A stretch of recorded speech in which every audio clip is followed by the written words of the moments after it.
एक तरफ जहां कश्मीर, बलूचिस्तान और खैबर पख्तूनख्वा में हालात कशीदा हैं और अमन अमान की सूरत हाल ख़राब होती जा रही है, साथ ही कश्मीर में इलेक्शन के मामले पर पीपल्स पार्टी और नून लीग के दरमियान सियासी जंग शुरू हो गई है। तो ऐसे में वफाकी वज़ीर दाखिला मोहसिन नकवी ने एक गैर मुतवक्के बयान या पैगाम दे दिया है और मुल्क में नए इंतज़ामी यूनिट्स की बहस भी छेड़ दी है और साथ ही ये भी बता दिया है कि ये निज़ाम जो 70 साल में कुछ डिलीवर नहीं कर सका वो अगले 10 साल भी नहीं कर सकेगा। जो जैसा चल रहा है वैसा ही चलता रहेगा। हम कुछ नहीं कर रहे, फायर फाइटिंग कर रहे हैं। इस्लामाबाद में पाकिस्तान इकनॉमिक समिट से खिताब करते हुए मोहसिन नकवी ने कहा कि जिस सिस्टम में हम रह रहे हैं ये कोलैप्स कर चुका है। एडमिनिस्ट्रेटिव यूनिट्स या सूबे जो भी नाम दें, हमें उनकी तरफ जाना होगा। आप 10 साल बाद भी यहीं बैठे होंगे और इसी तरह तकरीर कर रहे होंगे और इसी तरह अपने मसले बयान कर रहे होंगे। इसने ऐसे का ऐसा रहना है क्योंकि ये सिस्टम जिसके अंदर हम रह रहे हैं ये कोलैप्स कर चुका है। आप माने ना माने, आपको एडमिनिस्ट्रेटिव यूनिट्स, सूबे, उसको जो मर्जी नाम दे दें, उसको लेके जाना पड़ेगा अवाम की सतह पर। आप 14-14, 16-16 घंटा काम करने वाला वज़ीर आज़म जो मर्जी कर लें, जब तक इस सिस्टम को रीसेट नहीं करेंगे आप, उसके लिए जैसे भून साहब ने बात की कि तमाम पॉलिटिकल पार्टीज को एक कमरे में बैठना पड़ेगा, चाहे वो एक दिन बैठें, चाहे वो एक महीना बैठें, चाहे वो उसको एक साल बैठें। उनको इन नए यूनिट सूबों से लेके अपने मुल्क का एक एक इशू बैठ के सेटल करना पड़ेगा। जब तक ये लोग नहीं करेंगे, जब तक ये इकट्ठे नहीं बैठेंगे और इस चीज को तब्दील नहीं करेंगे, ये मुल्क इसी हालत में रहेगा। आप 40 साल पुराना घर में नहीं रह सकते। तो अल्लाह ताला ने आपको एक ब्लेसिंग दी है, एक बंदा आपके लिए इतनी बड़ी बड़ी अपॉर्चुनिटीज लेके आ रहा है, उस ला के इस प्लेट में रख दिए। और सबसे बड़ा क्रेडिट उस शख्स को जाता है कि वो कोई रेड लाइन है जो क्रॉस नहीं करना चाहता। वो कहता है कि नहीं, इसी सिस्टम में हो और ठीक हो। अब ये हम सबका फर्ज है कि हम मिलकर, सियासतदान मिलकर, लॉयर्स मिलकर इस चीज को रीसेट करें। मोहसिन नकवी ने नौजवानों की फ्रस्ट्रेशन का भी जिक्र किया और खदशा जाहिर किया कि नौजवान सिर्फ ये चाहते हैं कि उन्हें मेरिट पर नौकरियां मिलें, जो हम नहीं कर पाते। नौजवान कहें या कॉकरोच, अगर ये इकट्ठे हो गए तो ये हर चीज़ को उलट सकते हैं। हम अपने नौजवानों को कोई 2-4 हज़ार रुपया महीना स्टेपेंड लगा के या टैबलेट्स दे के खुश कर लेंगे? नहीं, वो सिर्फ एक चीज़ मांगते हैं कि अपना निज़ाम ठीक कर लें, हमें इंसाफ मिल जाए, हमें मेरिट मिल जाए, जायज़ तरीके से हर चीज़ मिल जाए। वो हम नहीं दे पाते नौजवान को। अब उस नौजवान को आप नौजवान कहें, उसको कॉकरोच कहें, उसको जो मर्जी चीज़ कहें, लेकिन मैं एक चीज़ सबको बताऊंगा, ये कॉकरोच अगर इकट्ठा हो गया तो ये हर चीज़ को उलट सकता है। उसके लिए ज़रूरी है उनकी ख्वाहिश इससे पहले कि वो जाहिर करें, हमें पूरी करनी चाहिए। और उनकी ख्वाहिश सिर्फ ये है कि हमें मेरिट पे जॉब चाहिए और जॉब अपॉर्चुनिटीज़ चाहिए। इसके अलावा वज़ीर दाखिला मोहसिन नकवी ने सहाफ़ियों से गैर रस्मी गुफ्तगू भी की है। जियो न्यूज़ के मुताबिक उन्होंने कहा है कि जब तक सियासतदान मुल्क का निज़ाम ठीक नहीं करेंगे तो फील्ड मार्शल की मेहनत का कोई फ़ायदा नहीं होगा।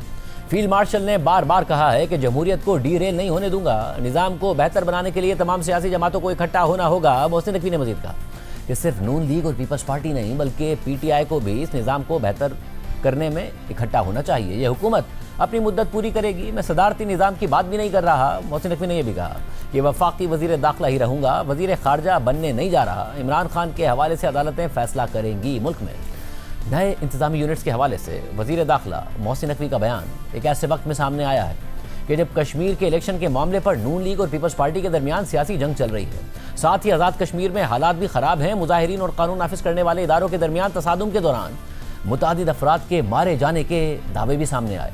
आज मुजफ्फराबाद में जलसे से खिताब करते हुए बिलावल भुट्टो ज़रदारी ने कहा कि इलेक्शन का फैसला बैलेट से होना चाहिए, बुलेट से नहीं।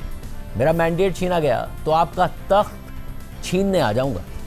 इलेक्शन का फैसला बैलेट से हो, बुलेट से नहीं हो।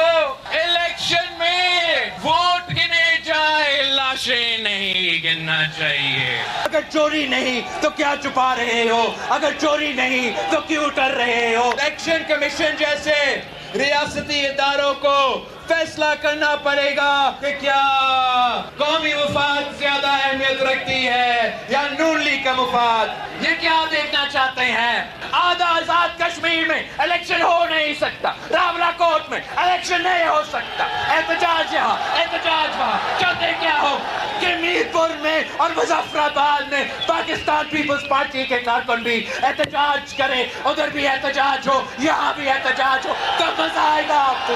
साफ शफाफ इलेक्शंस आजाद कश्मीर में, तेरा हुकूमत को कोई मसला नहीं, मेरा वादा है ना, मेरा वादा। मगर तूने चोरी की, तूने डाका मारा, तो फिर क्या लिख लो, गारंटी मेरा ले लो, तेरा वफाकी हुकूमत का उल्टी गिनती तब से शुरू हो जाएगी। तूने मेरे मैंडेट चोरी किया, मैं आपके तख्त के लिए आ जाऊंगा। आज़ाद कश्मीर के हालात पर बिलावल भुट्टो जरदारी मुसलसल ये तजवीज़ दे रहे हैं कि हक़ाइक़ और ज़िम्मेदारों के तयन के लिए ट्रुथ एंड रिकन्सिलिएशन कमीशन कायम किया जाए। इस हवाले से आज़ाद कश्मीर की कानून साज असम्बली में करारदाद मंजूर कर ली गई है। यह करारदाद पीपल्स पार्टी आज़ाद कश्मीर के सदर और रुकन असम्बली चौधरी यासीन ने पेश की थी। बिलावल भुट्टो जरदारी ने अपनी तकरीर में इस करारदाद का भी जिक्र किया और मुतालबा किया कि कमीशन की रिपोर्ट मुकम्मल होने तक मुजाहिरीन अपना एहतजाज ख़त्म कर दें और वफाकी हुकूमत भी अपनी कार्रवाई रोक दे। आज़ाद कश्मीर कानून साज असम्बली से पास होने वाली इस करारदाद में मुतालबा किया गया है कि आज़ाद कश्मीर के मौजूदा क्राइसिस के पुरअमन और देरपा हल के लिए एक आज़ाद, गैर जानिबदार और बाइख्तियार ट्रुथ एंड रिकन्सिलिएशन कमीशन कायम किया जाए। ये कमीशन हालिया वाक़यात की वजूहात और उनकी तरतीब का तयन करेगा और तमाम अमवात, ज़ख्मियों, अमलाक के नुकसानात, तशद्दुद के इल्ज़ामात या हथियारों के इस्तेमाल के इल्ज़ामात का जायज़ा लेगा और हर मुतासरा ख़ानदान और हर मुतल्लिक़ा फ़रीक को मौक़िफ़ और शवाहिद पेश करने का मुनसिफ़ाना मौका फ़राहम करेगा। करारदाद में मज़ीद लिखा है कि यह ऐवान वफाकी हुकूमत और एहतजाज की नुमाइंदा क़यादत से मुतालबा करता है कि वो तहरीरी तौर पर कमीशन के क़याम, दायरा इख्तियार और TORs की तौसीक़ करें, जिसके बाद आज़ाद कश्मीर हुकूमत कानून के मुताबिक बगैर किसी ताख़ीर के कमीशन कायम करेगी।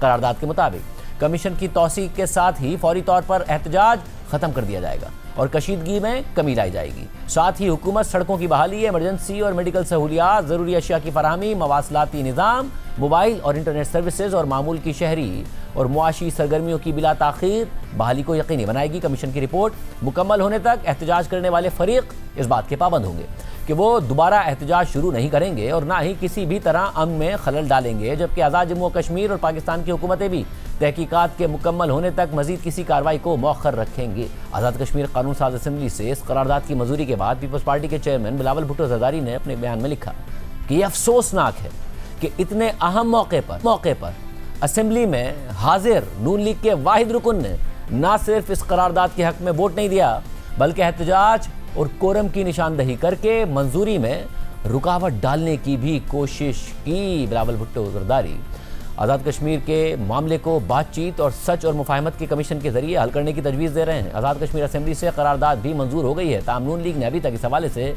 कोई बाज़ाब्ता रद्द अमल जारी नहीं किया है।